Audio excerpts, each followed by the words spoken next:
fly through the white moon, sing through the night, surrounded by music, golden light. Love in your heart will bring your soul home.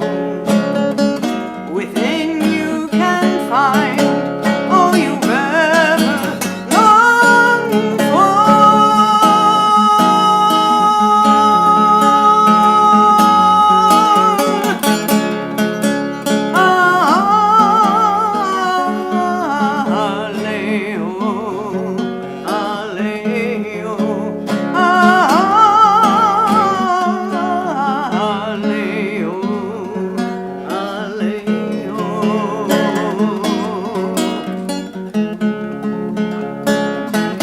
Off in the distance, you feel his presence. Deep within you, you feel his essence. We are his children. Call him with your own voice. His love is so boundless. He gives us our own choice.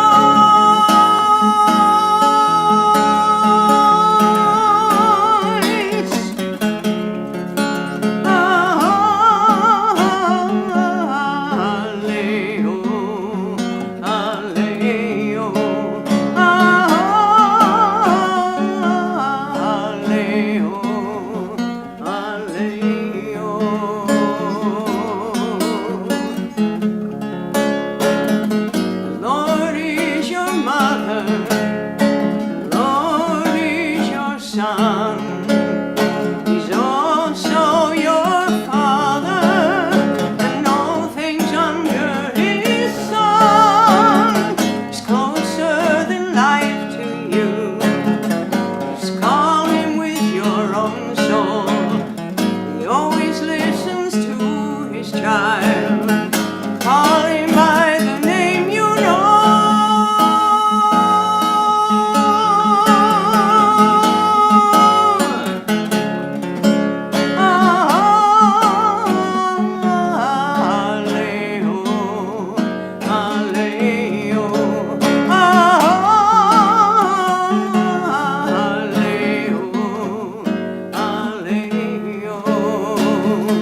Fly through the white moon, sing through the night, surrounded by music and golden light.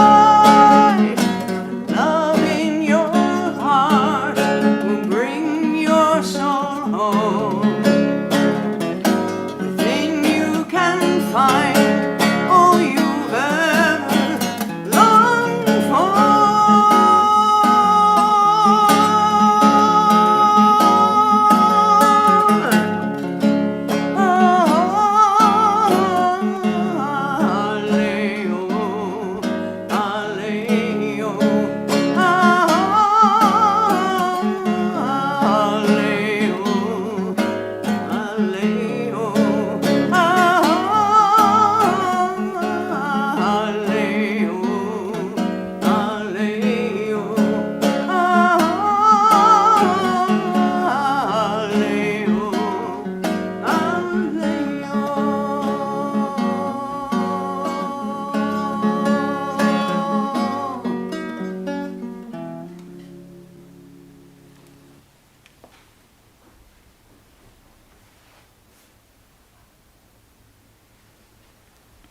What a joyful song. That was great. Thank you, Jayanti.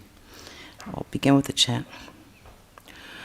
Om Dhyau Shantihi Antariksham Shantihi Prithvi Shantihi Apa Shantihi Oshadaya Shantihi Vanaspataya Shantihi Vishvedeva Shantihi Brahma Shantihi Sarvam Shantihi Shantireva Shantihi Sama Shantiredhi. Om Shanti Shanti Shanti. Om. Peace is in the heavens, peace is in the sky, peace is in the water. The earth is filled with peace. The trees, the plants, the herbs are filled with peace. May that peace be filled in all divine forms, and may that peace be ours. Om, peace, peace, peace be unto us all. Good morning, and thank you for coming. Thanks for joining us on this cold and gloomy day out there. It's like, yeah, so much for that. I wanted to talk about jumping into spiritual life, which is really sort of about that peace chant. It's about having that peace be ours. What can we do to have that peace that we all seek be ours? And you might wonder about the verb, jumping. It's like, why jumping?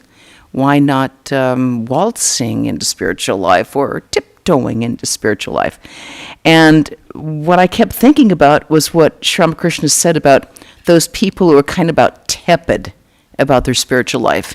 He said, these people, they're like flattened rice soaked in milk. It's like, ew. It's like, you know when you have 2-day-old salad and those kind of croutons that you stick in there, it kind of like they start getting all, that's sort of the idea. It's like become limp and useless and tasteless.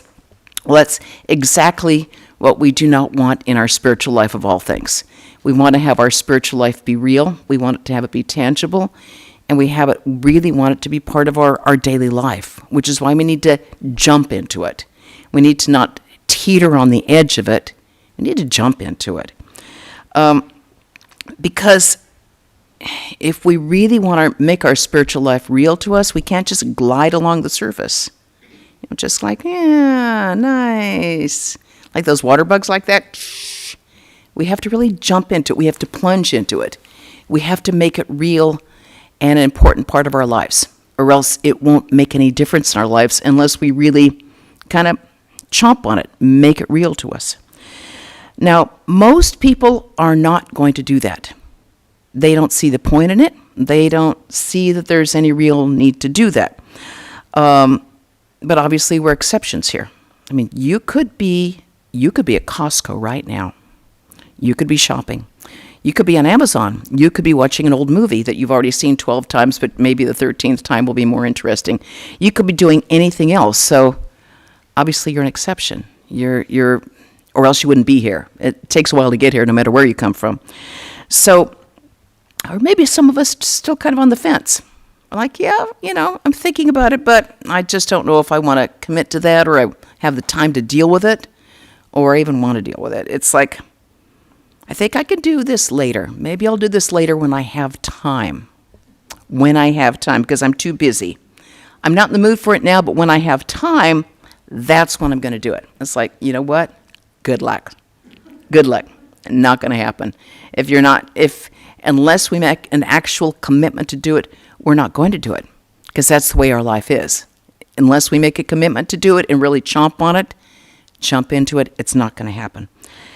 And it's understandable why people don't want to jump into it.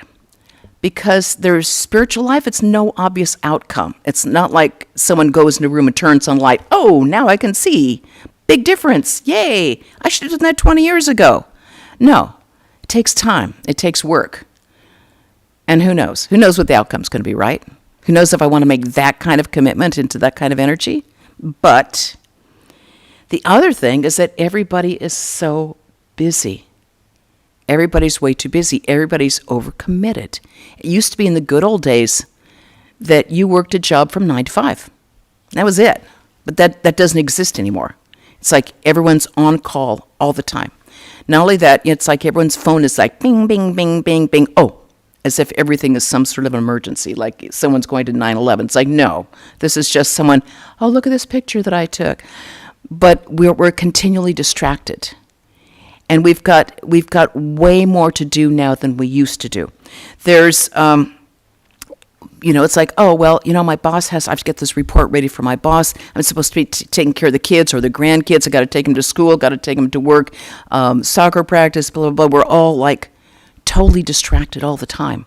And we all feel like we have to be on all the time. There's no time we don't feel it's like downtime. It's always on time. And so we feel, I don't have time to make that kind of commitment. It's like I'm supposed to do the laundry. I'm supposed to make dinner. I'm supposed to like walk the dog and I'm supposed to exercise. It's like, is there some way I can do all this at once at the same time? So we're constantly frazzled and we're constantly feeling like I don't have time to even breathe. And why do you want me to have me do a commitment to spiritual life when I just barely get through the day? I kind of get that. And frankly, a lot of people will turn to meditation only when their doctor says, you're about one step away from a heart attack. You had better get one of those apps that they have on your phone for meditation to bring your blood pressure down. Or why don't you get one of those mindfulness apps? Zzz, be mindful. Mindful. I feel the breathing. I don't have time for this. It's like, hello. It doesn't work that way. So a lot of people get pushed into spiritual life because, their doctor says they're going to drop dead otherwise. But those sort of things are kind of short-lived. We may get some calmness. The BP might go down. But it tends to be a short thing unless people can get some sort of benefit from it. And the truth is, none of that's going to work for us because we all need a deeper fix. We need a deeper fix because none of that's going to work for us because we're all faced with the same problems that people have had for the past 12 billion years, which is, how do I be happy?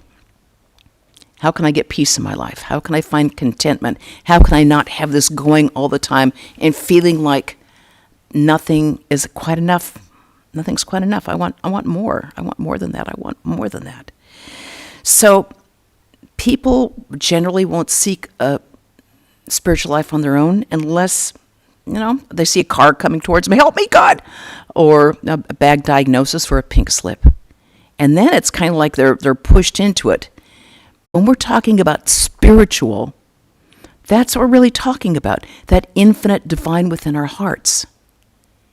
And that's really the only thing that can define spiritual, is what is it that is within me and within every being that is birthless, deathless, infinite, unchanging forever. The source of all of our joy, the only source of peace, and that pure consciousness. That is the only thing that we're seeking. And we look outside for everything else.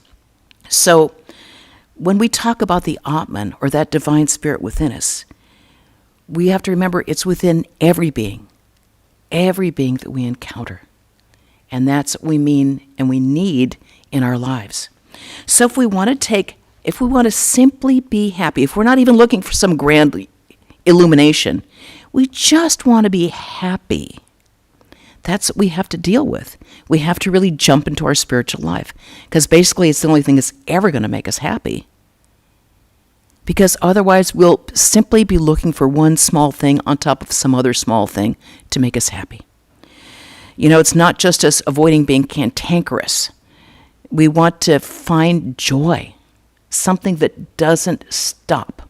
We want to be happy without losing that source of happiness. Because we'll go for one little thing that makes us happy and start to circle down the drain, and then we'll look for another sink that has something else. So whether it be a relationship or a new iPhone or a Tesla or a new job or a new girlfriend, boyfriend, fill in the blank, dog, cat, it will be simply us looking for another drain to circle down so we can find some other small, finite way of giving ourselves a little bit of joy, when that joy lives only within our hearts. And we look everywhere else but, because it's harder to shut up and turn off the noise and go within. That takes some work. That takes some energy. Jesus said the kingdom of God is within. And we think that kingdom is going to be everywhere else but within, because it's way too hard to turn off the outside noise and the inside noise. But the only way we're ever going to get that peace and joy that we all seek is through turning off all that noise and seeking for that truth and that joy and that purity and that infinite being within ourselves.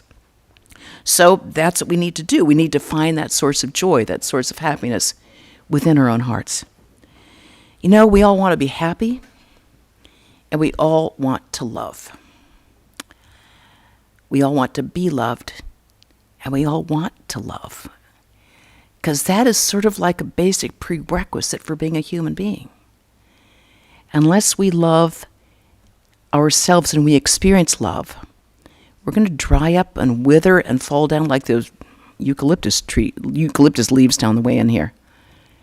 It's just we wither up without it. But the source of love, we think it's going to be out there. It's only within our hearts. That's the mistake that we keep making. We think it's out there. You know, when we love, we have to remember what we're loving. And the truth is, we've loved nothing but that infinite, we've loved nothing but God our whole lives. But we thought it was out there. Sometimes we think we love somebody because they're attractive. Or maybe we love them because they're funny. Or we have a lot in common. We share a lot of common goals. Or they're intelligent. Or they have the same sort of political commitments and outlooks that we do. Or maybe they're really talented. But we don't love anybody for that. Because that's kind of window dressing. You know, this window dressing on this house here, this little house that we carry around with us. That's the house, and all this window dressing of charm and talent and ability and opinions and blah, blah. Figure, you know, funny. That's the window dressing. The window dressing changes. The house changes. What doesn't change is the owner of this house, the real inhabitor of this house, that divine within us, the Atman. That is not born, does not die. It doesn't experience any dementia. It does not experience sorrow or illness or grief or depression, anxiety, grief, none of it. It's totally the witness to all that. And is the source of all joy. It is the only thing we ever love. In the Pravrajika Upanishad, which is probably, 5,000, 6,000 years old, incredibly old, this situation comes up, where the sage Yajnavalkya comes to his wife Maitreyi. He comes in and says, Maitreyi, I'm resolved to renounce the world, and I will divide everything between you and my co-wife, Katyayani. I just have to say that's kind of a strange way to begin a conversation with your wife. Hi, honey, I'm home. By the way, I'm going to do this. And she doesn't miss a beat. She's every bit his equal. And he says, you will not have to worry. Everything will be taken care of. And she says, if I am given the earth with everything on it, will that bring me immortality? It's like she's not saying, what am I getting out of this? How much is she getting? How much am I getting? Am I going to be taken care of? Who gets the house? Who gets the car? Who gets the chariot? No. She goes right for the jugular. Will that bring me immortality? No, he said. Your life will be like that of the rich. But you can't attain immortality through anything the world has to give. And then she said, then why would I want that? Why would I want anything like that? Teach me the way to immortality. And he says, I've always loved you, but now you are even dearer to me. Come and sit next to me, and I will teach you. So he says that the wife does not love the husband for the sake of the husband, but the sake of the Atman, the divine within. The husband does not love the wife for the sake of the wife, but for the sake of the divinity within. We do not love the children for the sake of the children, but for the divinity within. And then he goes through this whole long laundry list of everything we treasure in this world. And nothing is ever enough, whether it's the earth itself or the creatures in the earth or anything, all these things that we want. Nothing do we love for itself. It's for the sake of the divine within. And then he says, the self is to be known. Hear about it, and then think upon it, meditate upon it. This is the famous Vedanta triad of Shravana, Manana, Nidhyasana. Hearing the truth, thinking deeply about the truth, reflecting on it, meditating upon the truth. So he's telling her, okay, jump in. If you want it, jump in. This is the way to do it. This is the recipe for success. Now, this is about 5,000, 6,000 years old, and people are still trying to get happiness, joy, immortality through horses and chariots, Teslas and iPhones and all that. New husband, new wife, new relationship, new job. It doesn't work. It hasn't worked for the past gazillion years. It's not going to work today or tomorrow. That's why we need to jump into spiritual life, because nothing else is going to satisfy us. And somehow we think this little thing is going to make a difference. It won't. It hasn't up till now. It won't tomorrow. It won't next year. It won't later. You know, we humans have this totally crazy habit of trying to hang on to the things that we love. It's like the world by itself is changing. That's why the Sanskrit word for the world is jagat, which means change. Jagati. Whatever, and that's why the Isha Upanishad says, whatever exists in this changing world, cover it with God. Because everything else changes. And we know it changes, because we see our face in the mirror every day. We go, my God, when did that happen? Or we look at our friends and they seem to be getting old. Oh my God, I haven't seen you since high school. I didn't recognize you. They didn't recognize us either. We didn't know that. And we notice our cars getting old. We notice the house getting old. And we notice everything kind of changing. But those things that we love, we cling to it with claws because we don't want it to change. Whether it's our body or our mind, our relationships, our little loves, our big loves, the lives of everybody we hold dear, and we try to keep them with us, and it won't work because it all changes. But still we try to hold on, and that's a recipe for pure misery because it always changes. It's going to change. We can't hold on to it. It'll just break our fingers. It'll break our heart. Why? Why put ourselves through that misery? That's not the way the world works, and we know it, but we can't help it. We hypnotize ourselves into thinking that we're small, little beings, always at the mercy of bigger forces, other people, other forces, the universe itself, political parties. It's nonsense. We're not small beings. We're immortal. We're free. We were never bound. We were never born. We can't die. That which is within this ridiculous little house that we're carrying around, that's who we are. And that will be with us. That is who we are through all eternity, one with that infinite divine being, Brahman. That is who we are. None of these changes can ever possibly affect us. We've always sought freedom, and that's who we are. We are freedom itself. But we think that we're somehow limited, we're small, and we make ourselves, why should we be miserable? No. It makes us weak to think that way. Why should we think that we're weak? Why should we ever choose to think of ourselves as small and frail and petty? No. We have to remember all the time who we are. But to do that, we have to jump into spiritual life. We have to really make a commitment to doing it so we can remind ourselves who we are. So we can take that big breath of freedom and know who we are. Remind ourselves and act on it. Act on it when we see other people. Not just pretend it's us and nobody else. It's everybody. Now, the other reason we have to jump into spiritual life is that we don't want to be a jerk. We don't want to be that guy. We don't want to be that woman. We don't want to be that person who is a jerk. Because no one wants to be around a jerk. And nobody really wants to be a jerk. But unless we really commit to a spiritual life, it's all too easy to be a jerk. And all of us think, oh, I'd never be a jerk. that guy's a jerk. We can all bring up our own examples of people who are like total jerks.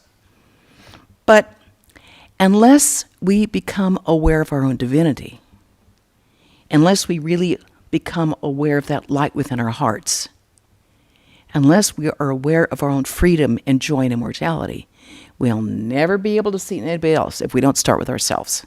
If we don't see it in ourselves, we're not going to see it in anybody else either. So unless we make a commitment, it's all too easy to become selfish and self-centered and think that I should have this because I'm me. I'm so me. They're not me. And we will see difference. And we will think that that person is less deserving of what we want than me. That other people don't think the way they do, the way that we do, and so they shouldn't have the same rights or the same abilities that we do.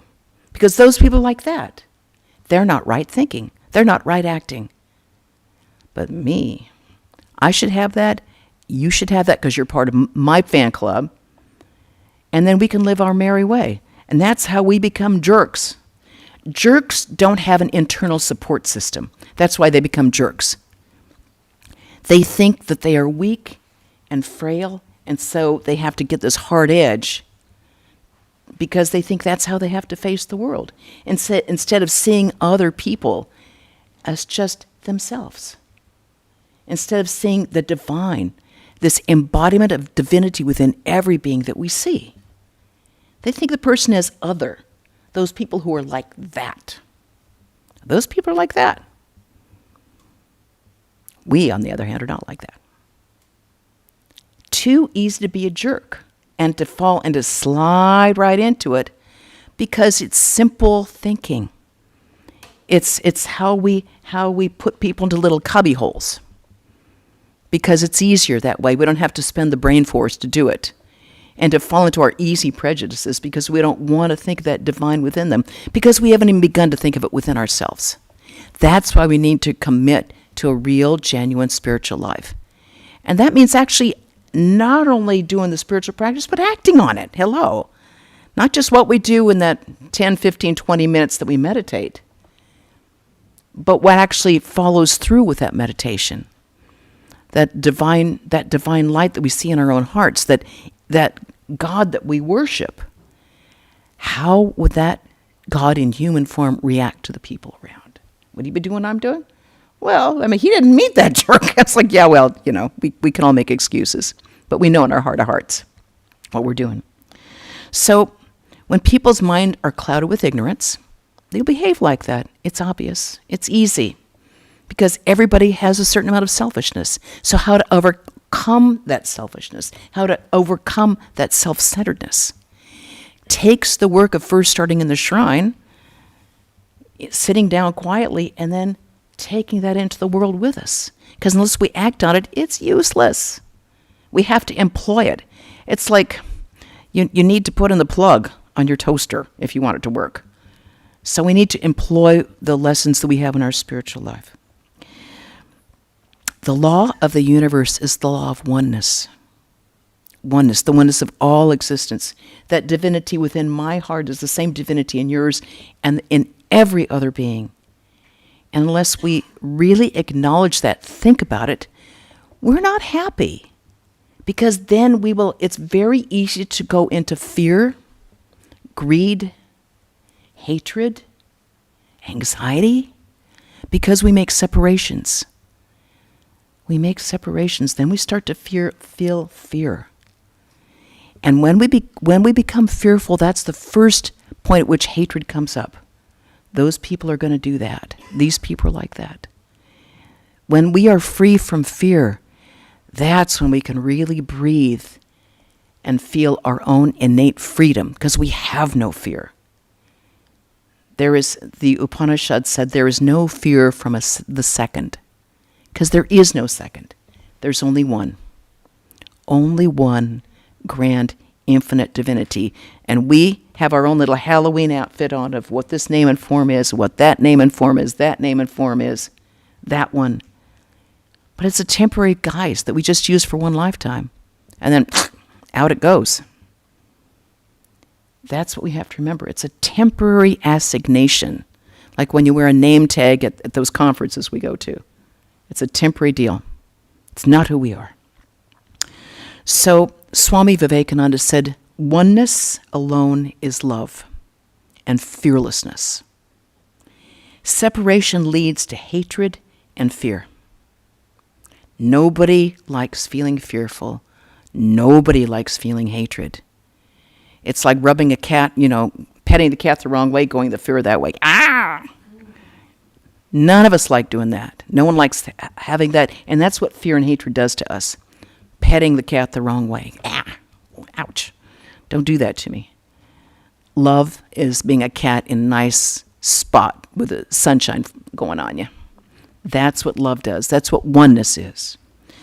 With that love in our hearts, that feeling of oneness, we can actually have that feeling of deep, powerful empathy, that feeling of oneness, that feeling like your sorrow is my sorrow, your joy is my joy. That we don't feel like we have to compete with anybody because everybody's joy is our joy. Your happiness is my happiness. Your sorrow is my sorrow. In the Bhagavad Gita, that's what Krishna says is the highest yogi. It's not the guy who's sitting the longest time with the feet up.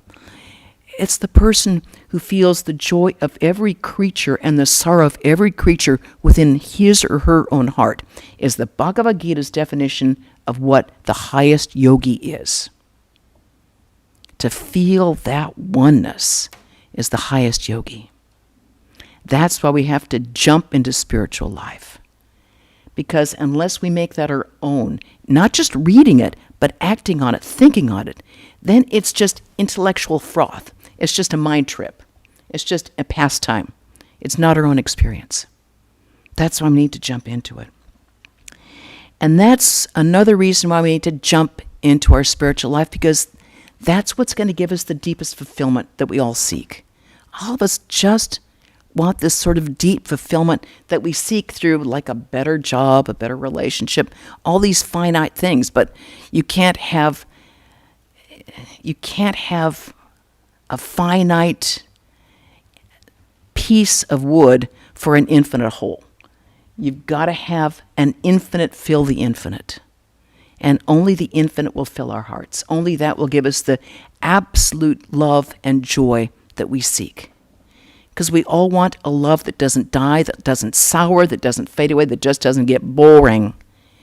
We all seek truth. We all seek perfect freedom. And that's the only way to get it, is when we jump into our spiritual life and make it our own property. Not something that we hear about or watch on the YouTube. Something that becomes our own experience, our own property, where we can stand in absolute fearlessness and joy. That's what we're all seeking. That's what fulfillment is. So, and that's what we want, because then we'll really be happy. The people around us will be happy, because we won't be irritating and we won't be the jerk. We will be able to feel what they're feeling. So, and we'll have love and empathy and genuine kindness. Genuine kindness. We'll all seek happiness. We seek love. We also seek peace. When I started coming here when dinosaurs walked the earth in 1967, I was a 15-year-old peace activist. And I was one of those people who were going to shove peace down your gullet. Because I knew because the advantage of being 15 is that you know everything, and no one else does. But since you're 15, you're like omnipresent, omnipotent. Everything is within your grasp. And so I was going to shove the peace movement down everybody's throat, whether they liked it or not. So I went to Swami Prabhavananda in my first interview with him in 1967, and I said, "Swami, how can we have peace?" He just looked at me. He said, "You have to have peace yourself before you bring peace to others." And even at the age of 15, I got it. I kind of laughed to myself and I went, oh, okay. That's when I realized I needed to jump into spiritual life, because my goal was to shove peace down everyone's throat, and I had no peace myself. because I thought peace was me fixing everybody out there, which is every 15-year-old's trying to do, by the way. But I thought that was going to bring me peace, because I had no peace. I was continually like, I haven't done enough. I need to work on this. We need to march more. We need to do more. It's like, no. There's always going to be wars. There's always going to be discontent. There's always going to be people who want to make everybody else miserable. Always going to be people who are power hungry. And there's always going to be saints. And there's always going to be God, no matter what, lying within our hearts, right there within us. And if we want to have peace and joy and contentment, we've got to stop out there screaming at everybody else, telling everyone else to behave, and deal with this monster ego inside that's giving us all the grief. That's what we have to do. The Bhagavad Gita said, a person with an uncontrolled mind cannot guess that the Atman, that the divine self within is present. He said, how can such a person meditate? And without meditation, where is peace? And without peace, where is happiness? Yeah. Without peace, there can be no happiness. And without happiness, who wants to be around? Unless we can have some basic peace and happiness in our own lives, our life just becomes a chore. So we spend a lot of time diverting ourselves so we won't feel this kind of grinding within.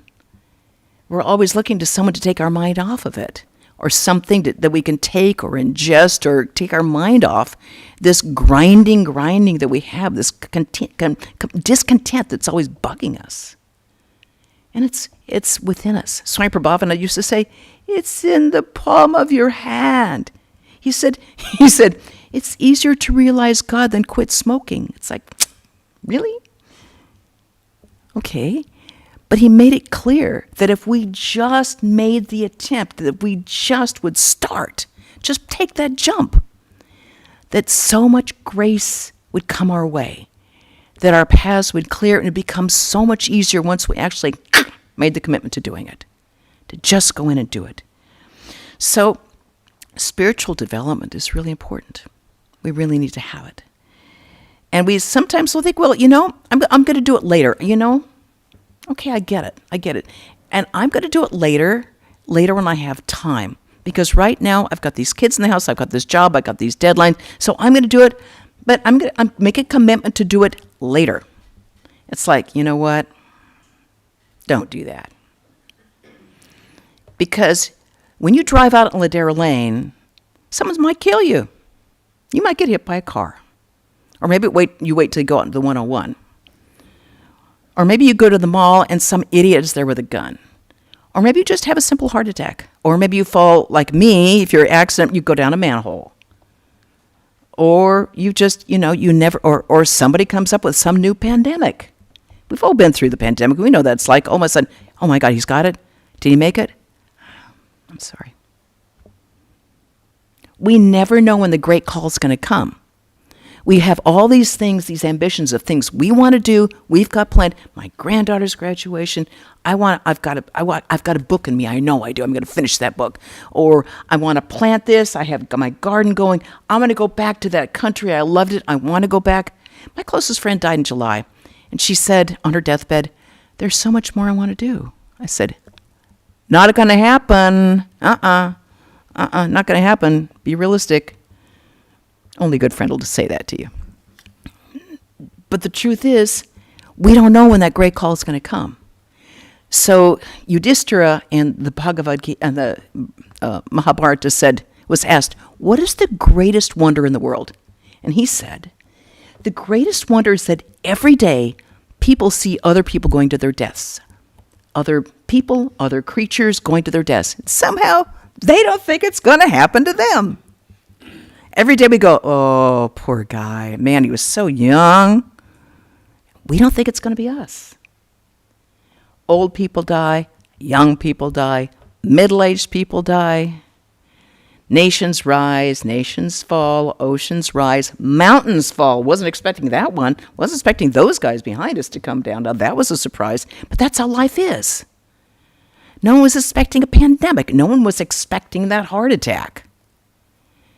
Nobody was expecting a car crash or an airplane to go down or a war that no one expected. That's how life is. And somehow we cling to what is familiar and we love it and nothing should change. Boom. Jump into spiritual life because we don't know when the time is going to come. But when the call comes, it is like, but I wanted to. Bye, you're looking down at your body. Oh, man. I wish I wasn't wearing that. It's over. All those plans for vacay, gone. Graduation, over. You wanted to work on that? Forget it. We shouldn't be surprised because it's going to come. It should be a priority to make our spiritual life real to us because when the call comes, we should approach it with fearlessness and joy. Fearlessness and joy. Leave the world smiling when other people grieve. Leave the world smiling fearlessly, not clinging to it like something great is going to happen. It's not. It'll be same old, same old. Leave the world with fearlessness and joy. On to the next stage, on to the next chapter. Move on with joy. Why cling to this body mind? Not going to get any better. So we're just like 1 minute from the final curtain. We just don't know when that final curtain's going to be. But we should be prepared for it because we never know when the guy's going to come with a hook and pull us off the stage. You know, it's like we're all in a talent show. We don't know when we're going to get pulled. So be prepared. We should always remember that. So the time is now. Not later, not after we see the car coming towards us. It's now. So we're always prepared. So we should be prepared for that. And rather than think about death all the time, it's good to remember it. Remember it's going to come. But we should always remember our immortal nature.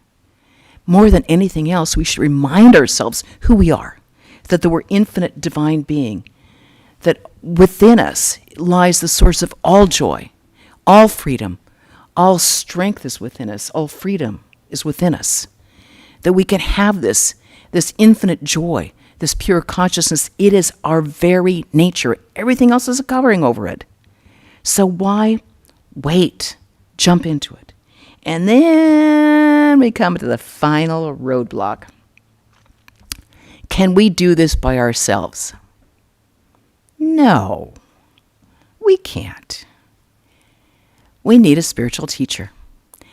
I'm just dazed and amazed by the people who think that the greatest thing that any human being can accomplish to attain God, to realize their own divine nature, which takes thousands of lifetimes to be able to attain, to even want to do that. When they expect their brain surgeon to have some sort of training, when they expect that the guy who goes up, the rocket scientist, hasn't just been reading books about it, he's actually had a mentor, that they think that they can do it on their own. I didn't learn how to swim on my own.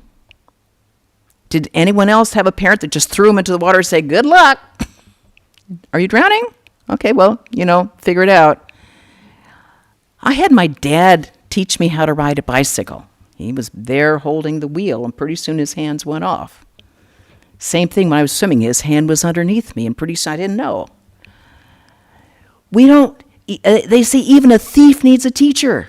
So how do we think that we can attain the highest goal of life without help from anybody else because we're Americans and we are independent? That's ridiculous. It's just egotism incarnate. It blows my mind that people are willing to take help for anything. They go to Google for everything. You need a spiritual teacher. Hello. Sorry, just ticks me off. Because it's such a waste. It's such a waste of an opportunity. We are so close. We have really advanced spiritual teachers here. In India, you don't have a chance to even get close to them because there are a million people trying to get to them at the same time. And in this country, we're so lucky that we have these great spiritual teachers available to us. And yet we think we're going to go home and watch a YouTube. No, give me a break. It doesn't help.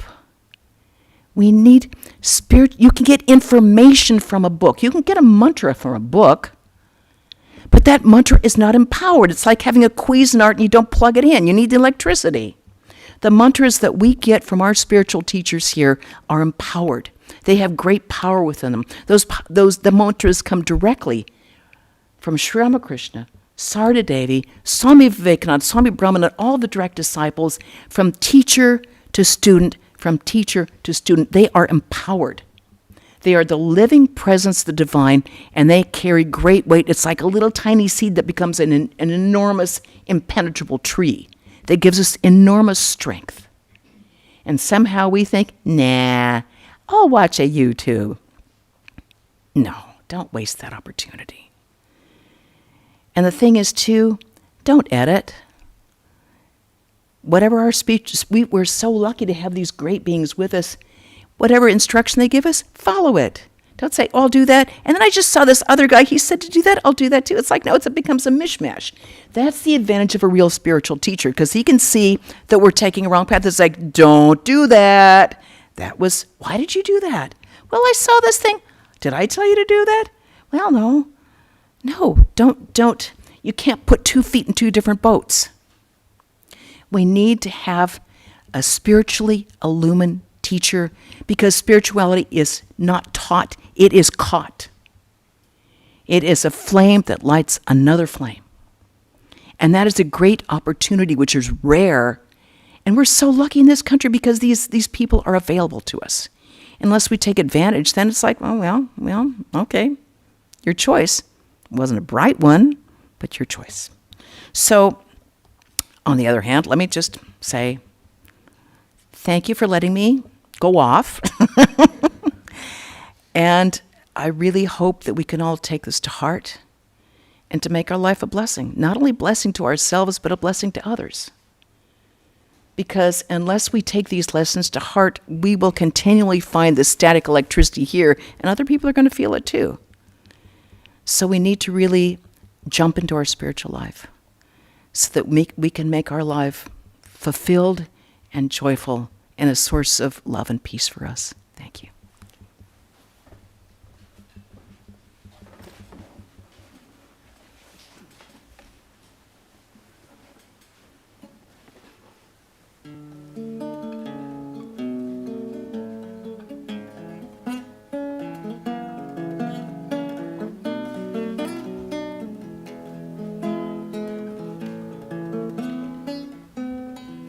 I see your face in the sun, making days so very bright. I see your face in the moon, lighting up the darkest night. I see your face in each flower and in every drop of dew. Everywhere I look, there are you. I see you in the mountains with such silent majesty. I see you in the treetops and in birds that fly so free. I see you in the eyes of friends when they look back at me. Oh, everywhere I look, there are you. Even when dark clouds do sometimes hide the sun, and your face seems hidden, and I feel so all alone, I still know that I'm your child, surrounded by your grace. Please keep me ever close to you and show your precious face. I see you in each step I take,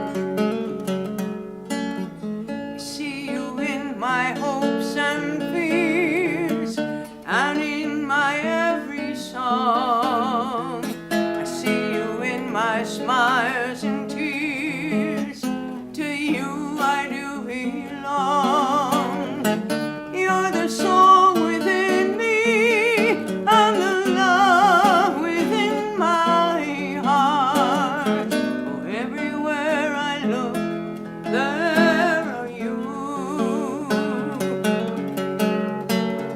Yes, you're the song within me and the love within my heart. Oh, everywhere I look, there are you. Yes, everywhere I look, there are you. There are you.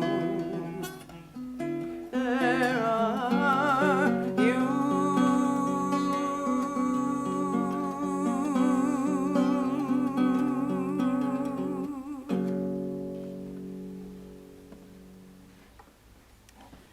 That could not be more perfect, Jayanti. Could not be more perfect. So beautiful. Thank you. So we have some announcements. This coming Wednesday, Krishna Prana will be reading from Swami Akhandananda here on Zoom and 5 o'clock on Wednesdays. This coming Saturday, Swami Sarvadevananda will be giving a class on the Bhagavad Gita right here. And on Sunday, he is going to speak on the forest of samsara. And please join us for any or all of them, and I'll conclude with a chant. If you know the chant, please join me. Om Purnamadav Purnamidam Purnat Purnamudachyate Purnasya Purnamadaya Purnamevavashishyate. Om Shanti Shanti Shanti. Om. Filled with Brahman are the things we see. Filled with Brahman are the things we see not. From out of Brahman flows all that is. From Brahman flows all. Yet Brahman remains the same. Om, peace, peace, peace be unto us all.